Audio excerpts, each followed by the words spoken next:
McKinney feels the same way. Her mom is less impressed. She has heard that Mrs. McKinney comes from money, and that it is actually her inheritance that built the church, even though Mr. McKinney has never said so.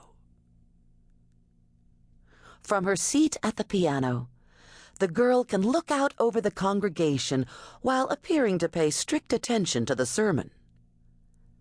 Last Sunday, the pews were filled with dark colors and heavier fabrics. Today, the girls and women wear colorful spring dresses, and she feels pretty in her own sky blue dress. And there is Mrs. McKinney, seated on the front pew, looking almost pretty herself in a neat navy blue suit.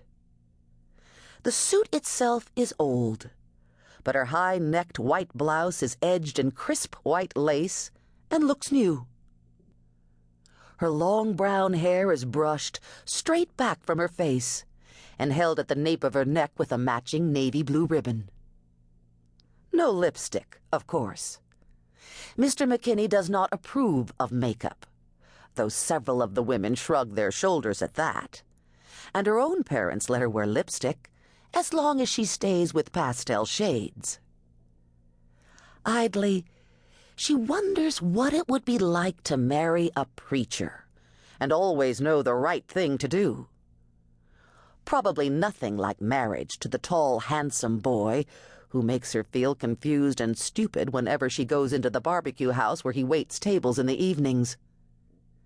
Not that she is allowed to date yet, and not that her parents would let her date one of the Knott boys anyhow. They want someone safe and reliable and average for her. Mr. McKinney is average height and average weight, although he is beginning to get a little pot-belly and the shadow of a double chin. He has more hair than a lot of men his age, and he is not particularly handsome, but his deep-set blue eyes seem to look from his soul straight into hers, and his voice has the range of an organ. That voice can reduce a sinner to tears. It can stir the righteous to anger over society's moral lapses. It can soothe and comfort the afflicted.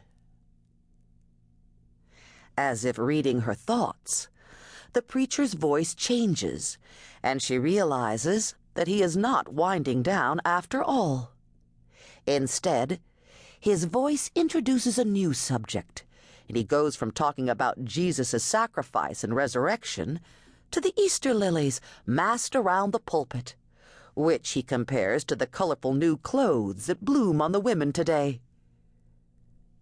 The lilies are here to celebrate the rebirth of Christ, he tells them, pure, white, and chaste.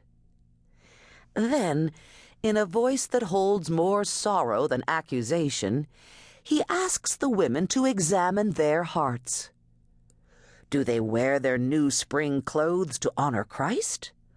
Or is it from sinful pride, a desire to put themselves forward? Remember the words of Paul. After taking a sip of water, Mr. McKinney turns the pages of the large Bible in front of him and begins to read from Timothy 2. Let women adorn themselves in modest apparel with godly fear. All around the sanctuary, the feminine eyes that had been fixed on the preacher begin to drop. Even the pianist feels a pang of guilt because, yes, when she looked at herself in the mirror this morning and was pleased by her reflection, there had been no praise for Jesus in her heart, only sinful pride at her trim waist and the way the dress fits smoothly over her small breasts. Stricken, she looks at her mother, seated near the back in a new pale green suit dress.